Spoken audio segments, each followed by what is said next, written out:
టీడీపీలో రోజుకో రత్నం బయటపడుతుందని, రాసలీలలు, అసాంఘిక కార్యక్రమాల్లో ఆ పార్టీ నాయకులు మునిగి తేలుతున్నారని, వారిని ఆ కేసుల నుంచి తప్పించడమే పోలీసుల పనిగా మారిందని నెల్లూరు జిల్లా వైఎస్ఆర్సీపీ అధ్యక్షుడు మాజీ మంత్రి కాకాని గోవర్ధన్ రెడ్డి ఫైర్ అయ్యారు.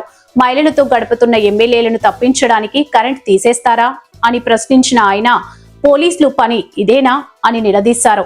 నెల్లూరులో రైడ్ చేసినప్పుడు లాడ్జీలో వ్యభిచారం చేస్తూ రెడ్ హ్యాండెడ్ గా పట్టుబడిన టీడీపీ నాయకుడు రాధాకృష్ణమ నాయుడిని పోలీసులు ఎలా వదిలేస్తారని కాకాని ప్రశ్నించారు. అందరికీ నమస్కారం. రాష్ట్రంలో అసలు తెలుగుదేశం పార్టీ అంటేనే దాని పేరే మార్చేసేటువంటి పరిస్థితి ఏర్పడింది. తెలుగు దొంగల పార్టీ, తెలుగు డ్రగ్స్ పార్టీ, రకరకాలైనటువంటి పేర్లు ఈరోజు ఆ పేర్లని వాళ్ళు ఆపాదించుకునేటువంటి పరిస్థితి ఏర్పడింది. అంటే మాకు తెలుగుదేశం పార్టీ అంటే రామారావు గారు పెట్టింది, చంద్రబాబు నాయుడు లోకేష్ వచ్చిన తర్వాత అది తెలుగు దొంగల పార్టీ, తెలుగు డ్రగ్స్ పార్టీగా మారిపోయింది అని చెప్పారు. అసలు ఆశ్చర్యకరమైనటువంటి విషయం ఏంటంటే, వ్యవస్థ కూటమి ప్రభుత్వం వచ్చిన తర్వాత వ్యవస్థలని తారుమారు చేస్తారా ఇంత దారుణంగా? ఈ విధంగా దోషులను తప్పిస్తారా అనేటువంటిది ఒక్కసారి చూడాలి. తెలుగుదేశం పార్టీకి సంబంధించి, కూటమికి సంబంధించినటువంటి అనేక మంది వ్యక్తులు అహంకారంతో మేము ఏమైనా చేయగలం, మాకు ఎవరు ఎదురులేరు, మేము ఏమి చేసినా ప్రభుత్వం మాకు అండదండలు అందిస్తుంది, నేరాలు చేసినా ఘోరాలు చేసినా, మేము ఎటువంటి అసాంఘిక కార్యకలాపాలకు పాల్పడ్డా ఈ ప్రభుత్వం మమ్మల్ని కాస్తుంది, ఈ ప్రభుత్వం మమ్మల్ని రక్షిస్తుంది, కాబట్టి ఈ ప్రభుత్వంలో ఏమి చేసినా పర్వాలేదు అని చెప్పి అవినీతి అక్రమాలు కాకుండా కొవ్వు పట్టి ఈరోజు ఈ సమాజంలో అనైతిక కార్యక్రమాలు, అసాంఘిక కార్యక్రమాలు జరుగుతుంటే దానికి పోలీసులు వంతపాడి వాళ్ళని తప్పించి వేయడం అనేటువంటిది ఇది అత్యంత దౌర్భాగ్యమైనటువంటి విషయం.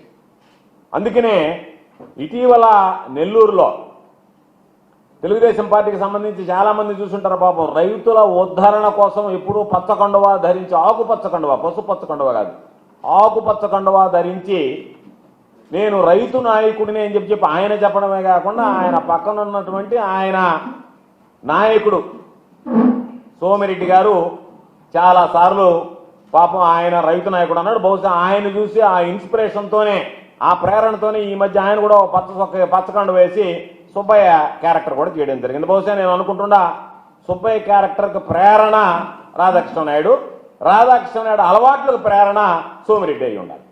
దానివల్ల వాళ్ళిద్దరూ ఇచ్చిపుచ్చుకునేటువంటి ధోరణిలో ఈయన పద్ధతులు ఆయన కాపీ కొట్టడం, ఆయన పద్ధతులు ఈయన కాపీ కొడుతున్నటువంటి నేపథ్యంలో ఈ మధ్య పాపం ఆకుపచ్చ కండువా పక్కన పారేసి ఆయన రాసలీలలో పాల్గొన్నారు.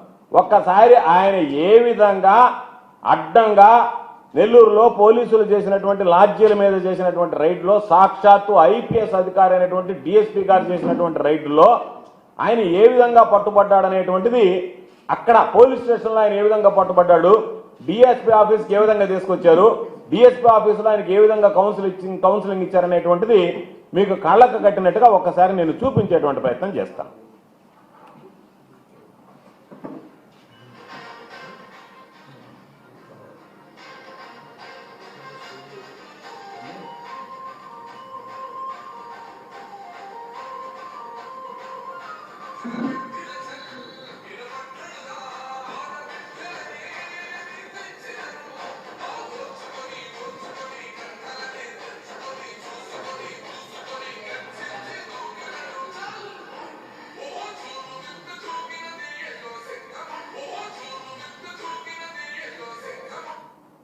అది పాపం ఆయన జూలు విప్పి దూకినటువంటి ఎల్లో సింగం అనమాట.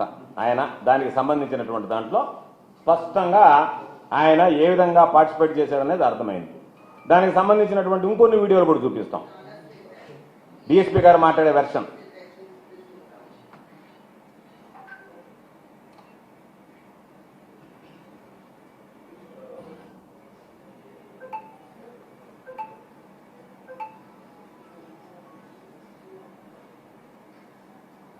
బట్టబుర్ర ఉంది కాబట్టి స్పష్టంగా కనపడుతున్నాడు. ఏ విధంగా వాళ్ళందరి మధ్య చేతులు కట్టుకొని కాళ్ళు ముడుచుకొని కూర్చొని ఉన్నాడు. చూసాం మొహం కనపడకుండా మాస్క్ వేసుకొని. ఆమె ఇచ్చినటువంటి కౌన్సిలింగ్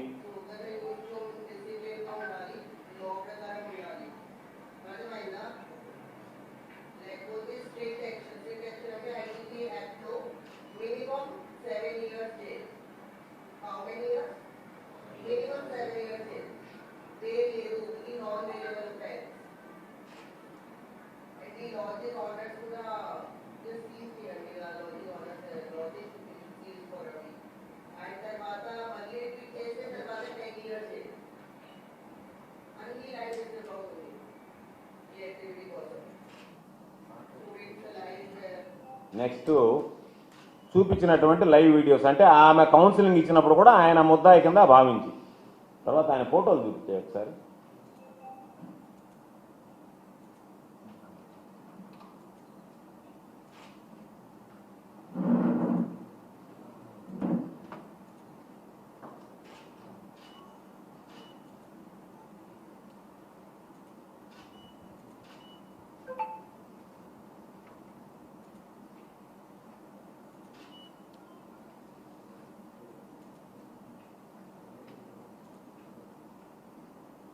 అన్ని మామూలుగా ఫుల్ ఫోటోలు కూడా ఉన్నాయి చూడు. మోహానికి చేయి అడ్డం పెట్టుకుని అది ఉంగరం కూడా ఉంగరంతో సహా గుర్తుపెట్టారు జనాలు. చేతికున్న ఏలు ఉంగరంతో సహా ఒకసారి వెనక్కి పోయినా ఏలు ఉంగరం చూపించు.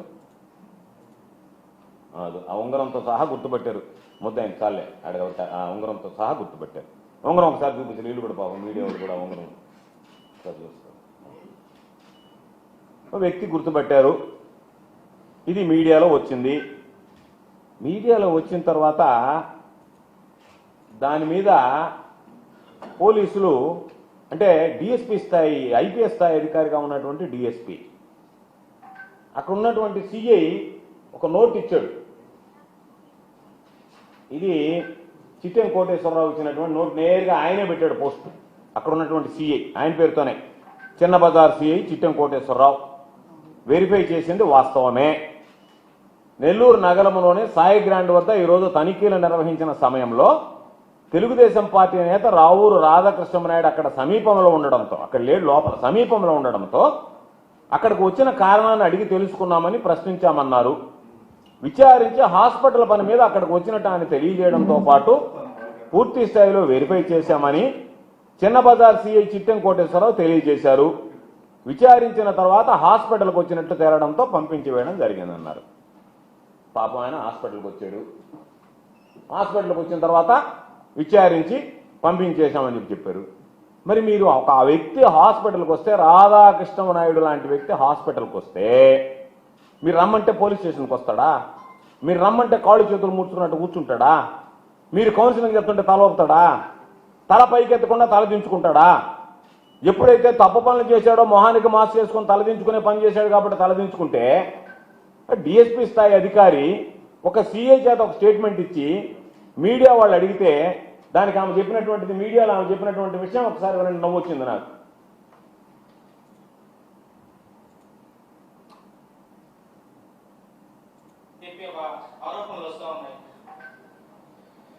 సో అక్కడ ఒక లాజ్ ముందు రాధాకృష్ణనాయుడు కూడా లైక్ పికప్ చేశాము.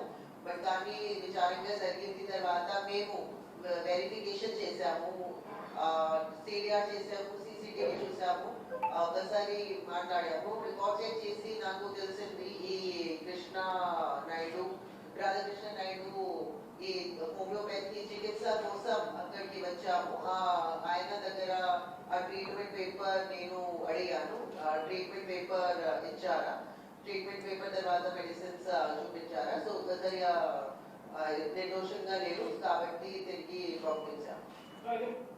అంటే ఆయన పాపం హోమియో వైద్యానికి వచ్చాడు.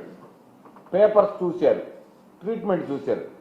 ఏ హోమియో హాస్పిటల్కి వచ్చాడు? ఆయన ట్రీట్మెంట్ ఏదో జనాలకు చూపించలేదు, ఆయన ట్రీట్మెంట్ ఏదో మీడియాకు చూపించలేదు, ఆయన ప్రిస్క్రిప్షన్ ఏదో మీడియాకు చూపించలేదు. మీరు నేరుగా వెళ్ళి ఆయనతో పాటు ఆమెతో ఉన్నటువంటి మహిళను పట్టుకొస్తారు. దాన్ని అంటే ఎంత దారుణమైనటువంటి పరిస్థితి పోలీసు వ్యవస్థ ఉంది అనేటువంటి దానికి మరలా పాపం ఆ చెప్పడంలో కూడా అబద్ధం చెప్పిన అతికినట్టు ఉన్నారు కదా. ఒక తప్పు చెప్పి 100 తప్పులు చేశారు. ఈనాడు పేపర్లో వచ్చింది ఒక ఆర్టికల్, పోలీసు వాళ్ళు చెప్పారని రాశారు. దాంట్లో మొత్తం అంతా రాసి తెలుగుదేశం పార్టీ నాయకుడు సహా పోలీసుల అదుపులో లాడ్జిలో చీకటి కార్యకలాపాలని రాసి ఈయనేం రాశాడంటే, దాడుల్లో అధికార పార్టీకి చెందిన ఓ నాయకుడు ఉండడంపై చిన్న బజార్ ఇన్స్పెక్టర్ చిట్టెం కోటేశ్వరరావుని అడగగా ఆయన ప్రమేయం ఏమీ లేదని పరిశీలించి పంపించినట్టు తెలిపారు. స్థానిక పోలీస్ స్టేషన్ దగ్గర ఉన్న లాడ్జీలో ఆ నాయకుడు ఉండగా స్థానిక నియోజకవర్గానికి చెందిన ఓ వృద్ధురాలు ఆసుపత్రికి వచ్చి మాట్లాడుతుండగా పోలీసులు అదుపులోకి తీసుకున్నారు. ఆయన మాట్లాడిన మాట వాస్తవమా, డిఎస్పీ చెప్పినట్టుగా ఆయన హోమియో చికిత్సకు వచ్చినటువంటి మాట వాస్తవమా, ఏ డాక్టర్ చూస్తున్నాడు, ఆయనకి ఏమి ట్రీట్మెంట్ ఇచ్చారు, ఆయనకి ఏమి బాగలేకపోతే వచ్చారు? పోలీసు వ్యవస్థకి ఇంతకన్నా సిగ్గు చేయటం అనేటువంటి విషయం మరొకటి ఉంటుందా? ఈరోజు మీరు ఈ విషయం చూస్తే పోలీసులు మాత్రమే చూశారు, మీడియా చూడలే. దానికి సంబంధించినటువంటి దాంట్లో ఒక వ్యక్తిని మీరు తీసుకువెళితే ఆ వ్యక్తి తాను తప్పు చేయకపోతే పోలీస్ స్టేషన్లో ఎవడైనా సరే, అనామకుడైనా సరే, అనాథైనా సరే, ఆ విధంగా మీ ముందు చేతులు కాళ్ళు ముడుచుకొని తల చూసుకొని తల ఎత్తకుండా తప్పు చేశాడు కాబట్టి మాస్క్ కట్టుకొని కూర్చుంటే ఆ వ్యక్తిని రక్షించడానికి మీరు మాట్లాడకుండా ఉన్నా బాగుండేది, వదిలేసినా బాగుండేది. ఎంత దారుణమైనటువంటి అబద్ధాలు మాట్లాడారనేటువంటి దానికి ఇది సమాధానం కాదా? పోలీసులంటే మీరు ప్రజలకు సమాధానం చెప్పాల్సినటువంటి అవసరం లేదా? ప్రజలకు మీకు బాధ్యత లేదా? ఈ సమాజం పట్ల శాంతి భద్రతలను కాపాడాల్సినటువంటి అవసరం ఉంటే వాటిలన్నింటిని విస్మరించి ఎవరన్నా పాపం ఆ మహిళను కూడా అడిగాం, కోవూరుకు సంబంధించినటువంటి మహిళ. ఈరోజు మీరు అటువంటి మహిళను తీసుకొచ్చి పాపం అక్కడ ఇబ్బందులు పెడితే నేను అనుకున్నా ఒకవేళ ఇటువంటి కొవ్వు పట్టినటువంటి వాడిని వదిలేసాం, దాంతోపాటు ఆమె ఏదన్నా కూరగాయలకు వచ్చింది కాబట్టి ఆమెను కూడా వదిలేసామని చెప్తే బాగుండేది. కానీ మీరు అమాయకులని విద్యార్థులని ఇరికించి మీ పబ్లిసిటీ కోసం వీళ్ళందరినీ తీసుకొచ్చి కూర్చోబెట్టి ఆహా బ్రహ్మాండంగా చేసింది డిఎస్పీ గారు అనిపించుకోవాలనేటువంటి తాపత్రయంతో అసలైనటువంటి దోషులను వదిలిపెడతారా? సమాజం ఇటువంటి వాటిని హర్షిస్తుందా? మీ పంతలు చూసుకొని ఈరోజు బిఆర్ నాయుడు పరిస్థితి ఏంటి? నేను ఏదైనా చేస్తానని చెప్పి నాకు మీడియా ఉంది, నాకు ఛానల్ ఉంది, మీ అందరూ అంతు చూస్తానని చెప్పి ఒక మహిళతో ఈరోజు లోపరుచుకునే లైంగిక సంబంధం ఏర్పాటు చేసుకున్నాడు. రాతలేలను చూశాం.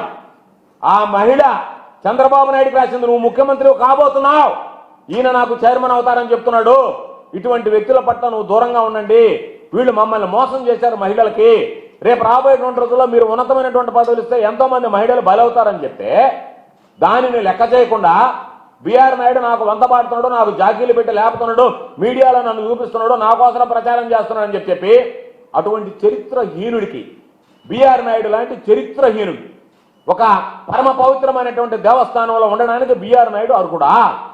అటువంటి నీచుడిని తీసుకెళ్లి మీరు భక్తులు ఎంతో మంది కోట్లాది మంది భక్తులకి ఈరోజు కొంగు బంగారంగా ఉండేటువంటి వేడుకొండల స్వామి తిరుమల తిరుపతి దేవస్థానం పాలక మండలికి చైర్మన్ గా వేసి మీరు ఎన్ని మాట్లాడండి, నవ్విపోతురు కాక నాకేటి సిగ్గు అన్నట్టుగా దాని గురించి అసలు పట్టించుకోకుండా బిఆర్ నాయుడు విషయం అనేటువంటిది మొన్న చంద్రబాబు నాయుడు చివరికి ఆయన మనవడు పుట్టినరోజు వేడుకల్లో కూడా ఆయన కనపడ్డాడు.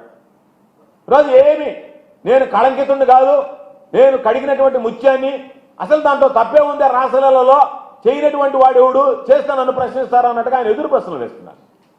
అదేవిధంగా నందికొట్కూరు ఎమ్మెల్యేని చూసాం ఈ మధ్య. మన పోలీసే కాదు, రాష్ట్రం అంతా పోలీసు అదే విధంగా ఉంది. ఆయన ఒక గెస్ట్ హౌస్లో ఉంటే, అక్కడ ఉన్నటువంటి లాడ్జీలో ఉంటే వేరే వాళ్ళు అయ్యా ఇక్కడ ఉన్నాడని చెప్పి ఇన్ఫర్మేషన్ ఇస్తే పట్టుకోవాల్సినటువంటి పోలీసులు ఏం చేశారంటే వచ్చి లైట్లు ఆపి చీకట్లో ఆయన పంపించేశారు. జయసూర్య ఆయన అక్కడి నుంచి పంపించి అక్కడున్న సీసీ ఫుటేజెస్ కాదు, ఎదురుగా షాపులో ఎక్కడెక్కడ కారు దానికి సంబంధించిన సీసీ ఫుటేజ్లు ఉంటాయో పోలీసులు పాపం ఎతికి ఆ ఫుటేజ్లు చేసుకెళ్ళిపోయారు. సరే పాపం నోట్లో నుంచి మాట రాదనుకుంటున్నాం, కోనేటి ఆదిమూలం బ్రహ్మాండంగా యాక్ట్ చేశాడు. ఆదిమూలం అసలు కోనేటి ఆదిమూలం కనుక ఏడు ఉండబట్టి సరిపోయింది, కానీ ఏదన్నా కానీ నీలి చిత్రాల్లో నాయకుడుగా కానీ నటిస్తే ఎంత బ్రహ్మాండంగా ఉంటాడనేటువంటి విధంగా కోనేటి ఆదిమూలం వీడియోలు చూసాం. సచివేడు ఎమ్మెల్యే, తెలుగుదేశం పార్టీ ఎమ్మెల్యే ఒక ఉద్యోగిని లోపరుచుకొని అరవ శ్రీధర్ అనేటువంటి వ్యక్తి ఎంత అరాచకాలకు పాల్పడ్డాడో జనసేన ఎమ్మెల్యే ఆయన మీద ఒక కమిటీ వేసేశాడు. ఆ కమిటీ ఏమైందో తెలియదు, ఆయన ఏమైందో తెలియదు, ఆయన మీద ఏం చర్యలు తీసుకున్నారో తెలియదు, ఆ మహిళకి ఏమి న్యాయం చేశారో తెలియదు, ఆ మహిళ గొంతు నొక్కేటువంటి ప్రయత్నం చేశారు, ఆ మహిళని బెదిరించారు, నేను చంపేస్తానని చెప్పి భయపెట్టారని చెప్పి ఆ మహిళ ఒక వీడియో కూడా రిలీజ్ చేయడం జరిగింది.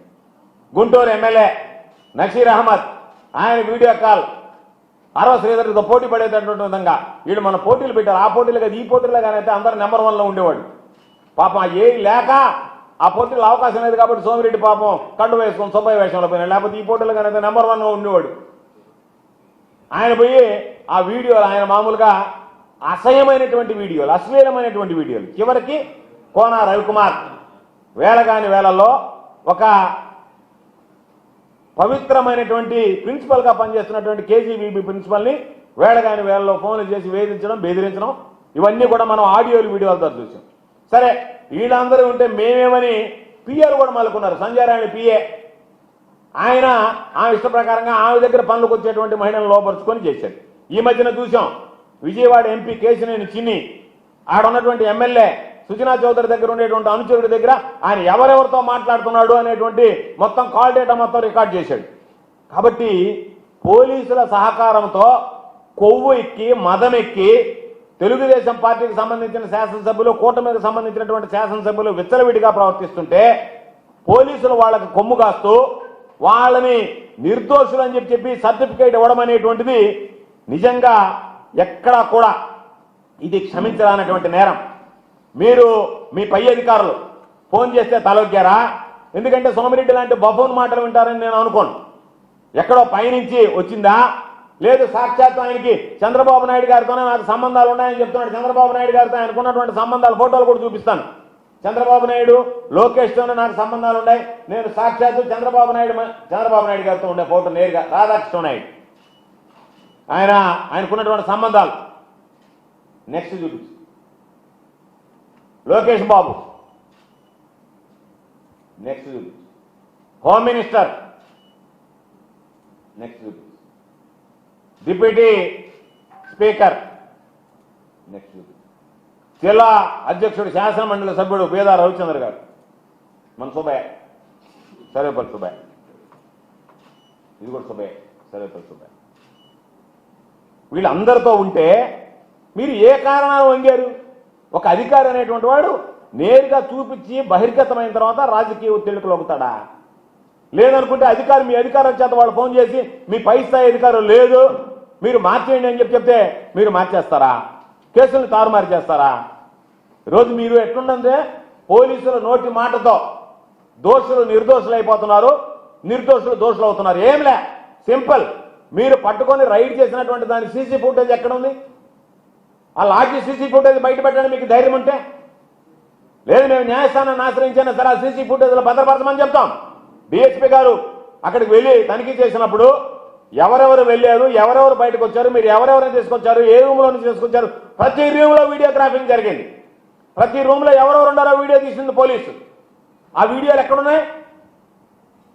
ఆ వీడియోలు ఎందుకు చూపించలేదు? ఆయన ఏ హాస్పిటల్లో వైద్యం చేశాడో మీరు చెప్పాల్సిన బాధ్యత మీకు లేదా? అంటే మీ నోటి మాటతో సరిపోతుందా? ప్రజలంటే లెక్కలేదా? మీడియా అంతా లెక్కలేదా? మీరు వివరాలు ఇవ్వకుండా నేను ఐపీఎస్ అధికారిని కాబట్టి నేను ఏమి చెప్పినా చెల్లుబాటు అయిపోతుందని మీ నోటితో మీరు లేదు, ఆయనకు సంబంధం లేదు, ఆయన ఎక్కడో హోమియో వైద్యానికి వచ్చాడంటే ఏ హోమియో వైద్యానికి వచ్చాడు? ఎక్కడికి వచ్చాడు? ఏ డాక్టర్ని అడిగాడు? ఎక్కడ ఆ ప్రిస్క్రిప్షన్? ఏ మందులు ఉన్నాయి ఆయన దగ్గర? ఆయన ఏం మందులు ఆడుతున్నాడు? ఆయనకి ఏం బాగా లేకుండా ఉండింది. ఆయన ఏం బాగా లేకుండా లాడ్జీలో ఉన్నాడు. ఆ లాడ్జీలో ఉన్న ఎవరు? ఆయనకు మందులు ఇచ్చేటువంటి వైద్యురాలా? లేకపోతే ఆమె వైద్యం చేయించడానికి వచ్చిందా? లేకపోతే ఆమె ఎందుకుంది అక్కడ? వివరాలు చెప్పండి. మీరు రాసినటువంటి సాయి లాడ్జీకి సంబంధించినటువంటి వివరాలు నమోదు చేసినటువంటి వాళ్ళలో మేనేజర్ల పేర్లు ఉన్నాయి, అక్కడ పేరుంది, తర్వాత మహిళల పేర్లు ఉన్నాయి, ఇంకొక అతను మనుబోలుకు సంబంధించినటువంటి వాడి పేరుంది, ఇవన్నీ ఉన్నాయి. నీ పోలీసులు అక్కడ చూపించారు, మీడియా కూడా చూసింది కొన్నిటిని. మర్రా దగ్గరికి వచ్చేటప్పటికి ఆయన ముద్దాయి కాదని చెప్పారు. నేను అడిగేది ఇటువంటి విషయాల వల్ల జిల్లాలో పోలీసు శాఖ ఎంత మసకబారింది, ఎంత అప్రతిష్ట పాలైంది. డాబా మీద దాడులంటారు, అక్కడ దాడులంటారు, గంజాయి మీద దాడులంటారు, వాటి మీద ఉక్కుపాదం అంటారు. అంటే అసలైనటువంటి దోషులను వదిలేసి నిర్దోషులు అమాయకులు మాత్రమే మేము కేసుల్లో ఇరికిస్తామని చెప్పడానికి ఇది ఒక ఉదాహరణ కదా. సోమిరెడ్డి లాంటి వాడు, సోమిరెడ్డి చుట్టూ ఉండేది దొంగలు, వ్యభిచారులు, అవినీతి కార్యక్రమాలు, అసాంఘిక కార్యకలాపాలు జరిగేవాడు తప్ప ఒక్కడైనా మంచోడు అనేటువంటి వాడు పక్కన ఉన్నాడు. సర్వేపల్లిలో నేర సామ్రాజ్యం విస్తరించాడు. దాంతోపాటు ఈరోజు పోలీసుల అండదండలు సర్వేపల్లిలో ఉన్నాయి. దాని నెల్లూరు జిల్లా అంతా విస్తరించడానికి ఆయన నెల్లూరు జిల్లాలో కూడా అక్కడ ఉండడం, ఆయన వెంటనే పై అధికారులకు ఫోన్ చేయడం, అక్కడి నుంచి ఎస్పీ గారికి, అక్కడి నుంచి డిఎస్పీలకు ఫోన్లు చేయడం, వాళ్ళని వదిలేయండి అని చెప్పి మీరు వదిలేయడం అనేటువంటిది ఎంత దారుణమైనటువంటి పరిస్థితిలో ఒకసారి చూడండి. నేను చెప్తున్నా, వీళ్ళు చేసినటువంటి పొరపాటులో రైడ్ తర్వాత మీరు ఇచ్చినటువంటి స్టేట్మెంట్స్ ఏదైతే ఉన్నాయో, డిఎస్పీ గారు ఇచ్చినటువంటి స్టేట్మెంట్స్, దాని కింద ఒకసారి సోషల్ మీడియాలో జనాల యొక్క రియాక్షన్స్ చూడండి, వాళ్ళ కామెంట్స్ చూడండి. ఒక్క కామెంట్ అయినా, అంటే ఒక్క కామెంట్ అయినా, 100 కామెంట్లు ఉంటే ఒక్క కామెంట్ అయినా మీకు అనుకూలంగా ఉందాం చూడండి. మీరు మాట్లాడింది దేనికి పనికి వస్తున్నాయంటే, తెలుగుదేశం పార్టీ వాళ్ళు మా వాళ్ళు ఏమి చేయలేదు, మా వాళ్ళకు పోలీసులు క్లీన్ చిట్ ఇచ్చారు, కాబట్టి మేము లాడ్జీలకు పోయినా వ్యభిచారం చేసినా కూడా పోలీసులు క్లీన్ చిట్ మమ్మల్ని కడిగిన ముత్యంలాగా బయటకు తీసుకొచ్చేసింది, ఇంకేం అవసరం లేదన్నట్టుగా వాళ్ళు మాట్లాడడానికి అవకాశం ఇచ్చారు. ఈరోజు నేను అడుగుతున్నా, ఎంతమంది మహిళల్ని, సోమిరెడ్డి అనేటువంటి వాడు, చండాలమైనటువంటి వాడు, ఎన్నోసార్లు శ్రీనివాస మహల్లో తనులు తిన్నాడు ఆడవాళ్ళ చేత. ఆ వరికొండలో ఉన్నటువంటి పాపం ఆ డాక్టర్కి సంబంధించినటువంటి ఉదంతం పాపం ఈనాటి మీడియా మర్చిపోయింది, కానీ పాత రోజుల్లో అనేక పత్రికల్లో ప్రముఖంగా వచ్చింది. ఏ విధంగా ఇబ్బంది పెట్టారు చెప్పాడంట.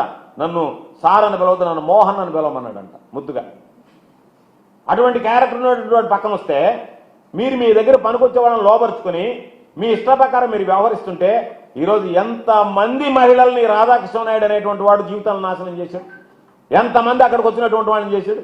ఈరోజు చంద్రమోహన్ రెడ్డి ఆఫీసులో పనిచేసేటువంటి వాడు, నేను ధైర్యం ఉంటే చంద్రమోహన్ రెడ్డికి సవాల్ విసురుతున్నా, నీ దగ్గర ఉన్నటువంటి మహేంద్ర వాహనంలో మీ ఆఫీసులో ఉండేటువంటి సిబ్బంది ఎంతమంది కార్యాలయాల్లో ఉండేటువంటి వాడిని పాపం వాళ్ళ లోపరుచుకుని వాళ్ళ అవసరాలకు వస్తే వెంకటాచలం నుంచి నెల్లూరుకి, నెల్లూరు నుంచి వెంకటాచలంకి నీ వాహనం ఎన్నిసార్లు అసాంఘిక కార్యకలాపాలకి ఈరోజు అడ్డాగా మారింది, తిరిగింది అనేటువంటిది ఒక్కసారి నువ్వు చూస్తే అర్థమవుతుంది మీకు. మీరు చూస్తే అటువంటిది మీరు ఏదేదో మాట్లాడి దానికి సంబంధించినటువంటి దానిలో పోలీసుల చేత ఈరోజు ఇంత అవసరమా? ఈరోజు రైతులు ఇబ్బందుల్లో ఉన్నాడు. ఈ రైతు సంఘం నాయకుడు, ఆ రైతు వేషం సుబ్బయ్య, మీరిద్దరు కలిపి ధాన్యం కోతల్లో ఇబ్బందిగా ఉంటే వాటిని చూడకుండా ఒక ఆయనేమో పాపం లాడ్జీలు పరిశీలిస్తాడు, అక్కడ హోమియో వైద్యం చేయించుకుంటున్నాడు. ఒక ఆయనేమో ఆ హోమియో వైద్యం చేసుకున్నటువంటి వాడు బయటకు రావడానికి తొందరగా కోలుకొని బయటకు రావాలని జైల్లో ఉండకూడదు, ఇంకొక ఆయన తాపత్రయపడుతున్నాడు.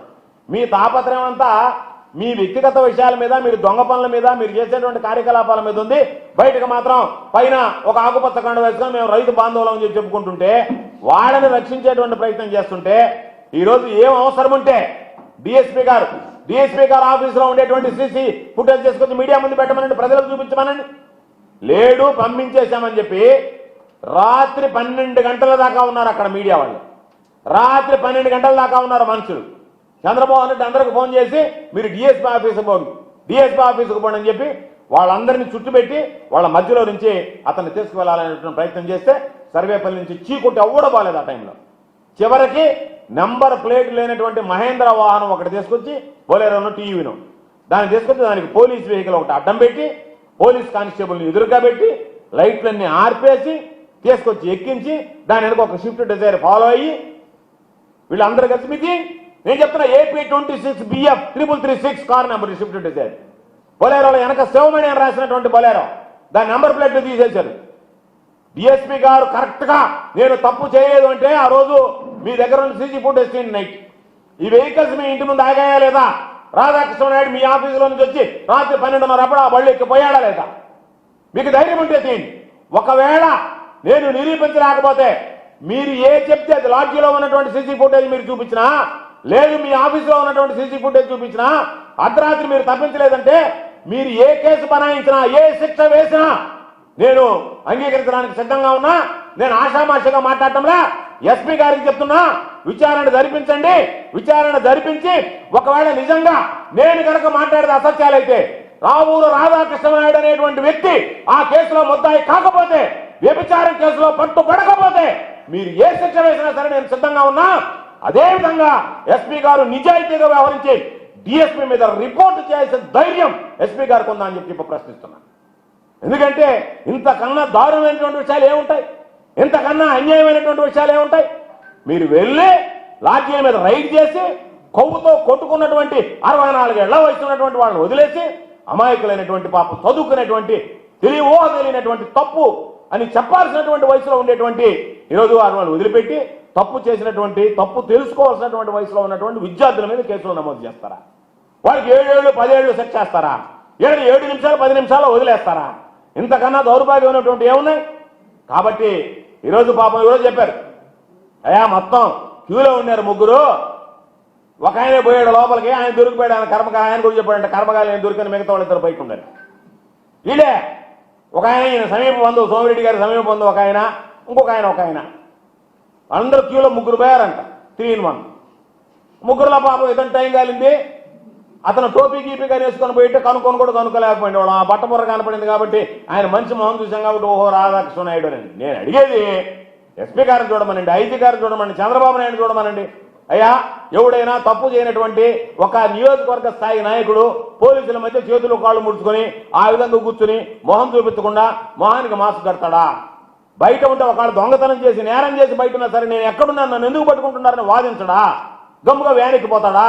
పోలీసుల ముందు పోయి కూర్చుంటాడా? చుట్టుపక్కల ఉన్నటువంటి అందరు విటులతో పాటు ఈయన ఒక విటుడు కాబట్టి ఈయన పోయి కూర్చుంటాడా? ఎక్కడన్నా జరుగుతుందా అటువంటిది? కాబట్టి ఇవన్నీ కూడా ఈరోజు ప్రతి ఒక్కరూ నేను చెప్పినట్టుగా ప్రభుత్వం మారితే వీటన్నింటి మీద కూడా విచారణ జరిపిస్తాం, దీని మీద కూడా విచారణ జరిపిస్తాం. ఒకవేళ ఈరోజు మీరు అనుకోవచ్చు ఏముందిలే అయిపోయిందిలే నాకు ఎక్కడో బదిలీ అయిపోతుందని. ఆ లాడ్జీ మేనేజర్ ఎడగబాడు, ఆ లాడ్జీలో పట్టుబట్టేటువంటి వాళ్ళు ఎక్కడికి బారు, ఉన్నటువంటి కింద స్థాయి పోలీసు ఎక్కడికి బాదు. మీరు ఒకళ్ళు పోవచ్చు కానీ వాళ్ళ ఉద్యోగాల మీద వాళ్ళు తెచ్చుకోరు, మాకేం సంబంధం రేపు అని చెప్పి సిఐ డిఎస్పీలు ఏదో మాట్లాడారు కానీ కింద స్థాయి ఉద్యోగులు వాస్తవాలు మాట్లాడతారు. ఇప్పటికే వాళ్ళు పాపం కుమిలిపోతున్నారు. ఎంతకన్నా దారుణం ఏముంది? వీళ్ళందరినీ అమాయకులందరినీ బలి చేసి అసలైనటువంటి వాడిని వదిలేశారని చెప్పి ఉంది. కాబట్టి మీరు మానవతా దృక్పథంతో డిఎస్పీ గారు ఆలోచన చేయాల్సింది ఆ మహిళలను పట్టకపోవడం కాదు. వాళ్ళకి కుటుంబ సమస్యలు ఉండొచ్చు, ఆర్థిక సమస్యలు ఉండొచ్చు, అనేక రకాలైనటువంటి ఇబ్బందులు ఉండొచ్చు. మీరు చేయండి, తప్పలేదు. మీరు చేసినటువంటి విధానంలో కొవ్వు బట్టి కొట్టుకున్న 64 ఏళ్ల వయసు ఉన్నటువంటి వాడినేమో వదిలేసి అమాయకులని, మహిళలని, విద్యార్థులను తీసుకెళ్లి వాళ్ళని నిందితులుగా చూపడం అనేటువంటిది ఇది ఇంకా దౌర్భాగ్యం, దురదృష్టకరమైనటువంటి విషయం అని చెప్పి వాళ్ళ పట్ల సానుభూతి ఉండాలి. మానవతా దృక్పథంతో వ్యవహరించాల్సినటువంటి వ్యక్తులు వాళ్ళు, పట్టుబడినటువంటి విద్యార్థులు, మహిళలు. వాళ్ళని వదిలేసి కొవ్వు బట్టి కొట్టుకుంటున్నటువంటి వాడిని వదిలిపెట్టి మానవతా దృక్పథంతో ఎవరి పట్లయితే మీరు ప్రవర్తించాలో వాళ్ళందరినీ వదిలేయడం అనేటువంటిది సరికాదు. కాబట్టి పబ్లిసిటీ కోసం మీరు ప్రెస్ను పిలిపించి వాళ్ళ చేత మొత్తం షూటింగ్ చేయించి వాళ్ళందరికీ వార్నింగ్ ఇచ్చి ఆ వార్నింగ్ ఇచ్చిన తర్వాత తీరా చూసేటప్పటికి ఆయన హోమియో వైద్యం కోసం వచ్చాడని చెప్పి సన్నాయి నొక్కులకి ఈరోజు ఏదో సామెతుంది, తాటి చెట్టు ఎందుకు ఎక్కువంటే దూడ మేత కోసం అన్నట్టుగా దానిని నెల్లూరు డిఎస్పీ గారు వాస్తవం చేసిపోయారు. ఆ మాట ఎవరైనా చెప్పాలనుకుంటే ఇంక వేరే సామెత చెప్పలే. నెల్లూరు డిఎస్పీ గారు రాధాకృష్ణ నాయుడు విషయంలో చెప్పినట్టు అనేది ఎప్పుడైనా ఉదాహరించుకోవచ్చు. మనం ఇది ఒక మోడల్ లాగా, ఆ సామెతలాగా తయారైపోతుంది. నెల్లూరు జిల్లాలో ఎంతమంది ఎస్పీలు పనిచేశారు? జస్పాల్ సింగ్ లాంటి వాళ్ళు, కొత్తకోట శ్రీనివాసరెడ్డి లాంటి వాళ్ళు పనిచేస్తే ఈరోజు పదవి విరమణ చేసిన తర్వాత కూడా నెల్లూరు జిల్లాకు వస్తే ఓ ప్రైవేట్ ఫంక్షన్కి ఎంతమంది ఆయనకి నీరాజనాలు పెట్టారు. కారణం ఆయన ఆ రోజు రాజకీయ నాయకుల మాటలు వినలేదే, బదిలీలకు సిద్ధపడ్డాడే, ఎక్కడికైనా పోతామన్నారే, ఇక్కడ ఉండడానికి మీరు చెప్పిన అడ్డమైన పనులు చేస్తామనలేదే, అడ్డమైన గట్టి కరుస్తామనలేదే. మాకు శాంతి భద్రత ముఖ్యం, తప్పు చేసినటువంటి వాడు దోషులను శిక్షించడం ముఖ్యం, నిర్దోషులు వదిలేయడం ముఖ్యమైనటువంటి వారితో వ్యవహరించారు. కాబట్టి ఈరోజు వాళ్ళని ఎన్ని రోజులైపోయి పదవి విరమణ చేసిన తర్వాత కూడా జస్పాల్ సింగ్ గారు చనిపోయినా సరే మేము చిన్నప్పుడు చూసినటువంటి వ్యక్తి, ఆ రోజు సోషల్ మీడియా ఏమి లేని రోజుల్లో పనిచేసినటువంటి వ్యక్తి. ఈరోజు ఆయన గురించి మనం మాట్లాడుకుంటున్నాం అంటే నీతిగా, నిజాయితీగా మంత్రులు చెప్పినా, శాసనసభ్యులు చెప్పినా, ఉన్నత అధికారులు చెప్పినా లేదు నా ఆత్మసాక్షి అంగీకరించదు, నేను ఈ కాకి బట్టలు వేసుకున్న రోజులు, ఈ కాకి టోపీ పెట్టుకున్న రోజులు ప్రజలకు బాధ్యతాయుతంగా వ్యవహరిస్తాను తప్ప పోలీసు రక్షకుడు అంటాను తప్ప పోలీసులుగా నేను మారి చేయనని చెప్పి నీతికి నిజాయితీకి నిలువుటద్దలాగా పేరు తెచ్చుకున్నటువంటి వాళ్ళని చూసాం. ఈరోజు రాబోయేటువంటి రోజుల్లో కేసులను ఏ విధంగా తారుమారు చేశారనేటువంటి దానికి వీళ్ల పేర్లు ఉదాహరించాల్సినటువంటి పరిస్థితి ఏర్పడింది అనేటువంటిది ఈ సందర్భంగా తెలియజేస్తూ, తప్పనిసరిగా మీరు ఇదే విధంగా వ్యవహరిస్తే పోలీసులని ప్రజలు నిలదీసేటువంటి రోజులు వస్తాయి. ఈ రోజు మీరు తీసుకున్నటువంటి ఈ నిర్వాకంతో మొత్తం పోలీసు వ్యవస్థ మొత్తం నిర్వీర్యం అయిపోయింది. ప్రజల్లో అనుమానాలు కలుగుతున్నాయి. పోలీసులను చూసి ఎవరు భయపడరు, పోలీసులను గౌరవిస్తారు. పోలీసుల కంటే భయం అన్న భక్తి ఉంటుంది. పోలీసు అనేటువంటి వాడు ఉంటేనే శాంతి భద్రతలు మనం కాపాడుకోగలుగుతాం, పోలీసు అనేటువంటి వాడు ఉంటేనే మనకు రక్షణగా ఉంటుంది అనేటువంటి భావం నుంచి ఈరోజు మీరు పక్కకు తొలగి మేము పోలీసుల రక్షణ కాదు మీకు, మేము కొంతమందికి మాత్రమే రక్షిస్తాం. వాళ్ళు కేసులో ఇరుక్కున్న సంఘ వ్యతిరేక కార్యకలాపాలకు పాల్పడ్డా కూడా వాళ్ళ విషయంలో మేము అంటిముట్టనట్టుగా వ్యవహరిస్తాం, వాళ్ళని వదిలేస్తాం. నిర్దోషులుగా ఉన్నా సరే మేము అనుకుంటే ఈ ప్రభుత్వానికి వ్యతిరేకంగా పనిచేస్తే మేము వాళ్ళని దోషులుగా మారుస్తాం అన్నట్టుగా ఒక తప్పుడు సంకేతాలని నెల్లూరు పోలీసు ఈరోజు ఇవ్వడం జరిగింది. రాష్ట్ర స్థాయిలో కూడా పోలీసు ఇదే విధంగా వ్యవహరిస్తుంది. కాబట్టి అందుకే మనం బీఆర్ నాయుడు దగ్గర నుంచి, నందికొట్కూరు ఎమ్మెల్యే దగ్గర నుంచి, కోనేటి ఆదిమూలం దగ్గర నుంచి, అరవ శ్రీధర్ దగ్గర నుంచి, నషీర్ అహ్మద్ దగ్గర నుంచి, కోన రవికుమార్ గారి దగ్గర నుంచి, సంజయ్ రాణి పిఏ దగ్గర నుంచి, విజయవాడ ఎంపీ దగ్గర నుంచి అందరి విషయాలు కూడా ఈరోజు మనం మాట్లాడుకునేటువంటి పరిస్థితి ఏర్పడింది. కాబట్టి తప్పనిసరిగా నేను ప్రజలందరినీ కోరుకునేది ఈరోజు ప్రజలే ఉద్యమించాల్సినటువంటి అవసరం వచ్చింది. ప్రజలే న్యాయం కోసం డిమాండ్ చేయాల్సినటువంటి సందర్భాలు వస్తున్నాయి. ప్రజలే పోలీసులను ప్రశ్నించాల్సినటువంటి అవసరం ఉంది. కాబట్టి పోలీసులను చూసి ఎవరం భయపడం, మేము ప్రశ్నిస్తాం, ప్రజల పక్షాన నిలబడతాం, దీని మీద పూర్తి స్థాయి విచారణ జరిపిస్తాం. అవసరమైతే న్యాయస్థానాన్ని ఆశ్రయించినా సరే జరిగినటువంటి అన్ని సంఘటనల మీద విచారణ జరిపించేటువంటి విధంగా వైఎస్ఆర్ కాంగ్రెస్ పార్టీ పోరాటం చేస్తుందని ఈ సందర్భంగా తెలియజేస్తాం. రాధాకృష్ణ నాయుడు విషయంలో పోలీసుల తీరుని మేము తప్పుపడుతుంది. భావితరాలకు సంబంధించినటువంటి పౌరులుగా మారాల్సినటువంటి విద్యార్థులు అమాయక విద్యార్థులని మీరు అంటున్నారు. ఇది దేనికి సంకేతం? దేనికి సంకేతం కాదు. ఒకవేళ ఎవడన్నా తప్పు చేస్తే భవిష్యత్తు ఉండేటువంటి వాడు, నువ్వు చెప్పినట్టుగా ఎంతో భవిష్యత్తు ఉండేటువంటి వాడు, తెలియని వయసులో ఉండేటువంటి వాడు, తెలియని వయసులో ఉండేటువంటి వాడు, తల్లిదండ్రులు మనం ఎందుకు పిల్లలకి నీతి మాటలు చెప్తాం? ఆ వయసు వచ్చేంత వరకు ఆవేశం ఉంటుంది, తెలియనటువంటి తనం ఉంటుంది. వాళ్ళని నువ్వు పట్టుకోవచ్చు, మాట్లాడచ్చు, వాళ్ళని తీసుకొచ్చి కూర్చోబెట్టి మీడియా ముందు వాళ్ళందరినీ చూపిస్తే వాళ్ళ భవిష్యత్తు ఏమవుతుంది రేపు? ఆ మహిళల పాపం ఏ సమస్యలతో వచ్చారో నువ్వు అడుగు, ఏ సమస్యతో వచ్చారో మానవతా దృక్పథంతో అడగండి, వాళ్ళకి కౌన్సిలింగ్ ఇవ్వండి. నువ్వు మీడియాని తీసుకెళ్ళి కూర్చోబెట్టి వాళ్ళందరినీ షూట్ చేయించి వాళ్ళందరి ముందు వార్నింగ్లు ఇచ్చి అంతా చేసిన తర్వాత మీరు పబ్లిసిటీ కోసం చేసి అసలైనటువంటి వాడిని, ఈ సమాజంలో ఒక మార్గదర్శిగా నిలిచినటువంటి వాడిని, ఈ సమాజానికి సంకేతం ఇవ్వాల్సినటువంటి వాడిని, సమాజానికి సందేశం ఇవ్వాల్సినటువంటి వాడిని, వయసు ఉడికినటువంటి వాడు, మనవల్ని మనవరాల్ని ఎత్తుకొని వాళ్ళకి పెళ్లిళ్ళు చేయాలి వయసులో ఉండేటువంటి వాడు ఈ మాట మాట్లాడడం అనేటువంటిది, ఈ వ్యవహారం చేయడం అనేటువంటిది, వీళ్ళని వదిలేయడం అనేటువంటిది రెండవ తప్పు అన్నాను. వాళ్ళని పట్టుకోవడం తప్పనిలే, పట్టుకోవడంతో పాటు వాళ్ళ దాకా మానవతా దృక్పథం చూపించకుండా వీళ్ళని వదిలేయడం రెండో తప్పు అనమాట. ఎప్పుడు చెప్తున్నా, మనిషి అనేటువంటి వాడికి మానవతా దృక్పథం అవసరం, పోలీసు వ్యవస్థ అవసరం, కఠినంగా శిక్షించడం అవసరం. నీకు నాకు తెలియబడ్డా ఆమె పట్టుకునింది, పోయి రైడ్ చేసి డాబా మీద పోయారు, దీని మీద పోయారు, పబ్లిసిటీ అవసరంలే. ఈ సమాజంలో పరివర్తన అవసరం, సమాజంలో మార్పు అవసరం, సమాజంలో శాంతి భద్రతలు అవసరం, సమాజంలో ఉండేటువంటి ఏదైనా అసాంఘిక శక్తులు ఉంటే వాళ్ళని ఉక్కుపాదంతో అణిచివేయడం అవసరం. మీరు పబ్లిసిటీ కోసం అందరిని తీసుకెళ్ళి అందరినీ చూపించి ఈరోజు వాళ్ళని ఎత్తేసారు. ఎత్తేయకుండా ఇంకెంతమందిని ఎత్తేస్తారో మీడియాకి రాకుండా ఉంటే. నేను అడిగే పాయింట్ ఏంది, ఈ మీడియాలో వచ్చినటువంటి దాన్ని మీరు పాపం అమాయకుల్ని బలి చేస్తా అసలైనటువంటి వాళ్ళని దోషుల్ని వదిలిపెట్టారు. వాళ్ళ అమాయకులే, ఎందుకంటే చిన్న వయసులో ఉండేటువంటి వాళ్ళు. వాళ్ళని మనం ఏదైనా తప్పు చేస్తే వాళ్ళని బహిష్కరిస్తామా? పిలిచి మన బిడ్డల్లాగా భావించి నీతి మాటలు చెప్తాం. ఆ వయసులో ఉండేటువంటి వాళ్ళకి కౌన్సిలింగ్ ఇవ్వాల్సింది పోయి వాళ్ళ విషయాలు తెచ్చుకోకుండా నేరుగా వాళ్ళందరినీ టీవీల ముందు పెట్టి నిలబెట్టి చూపించి ఇతని మీద లేదు అని చెప్పి స్టేట్మెంట్ ఇవ్వడం అనేటువంటిది రెండవ తప్పు అంటున్నా, అది ప్రధానమైన తప్పు అంటున్నా.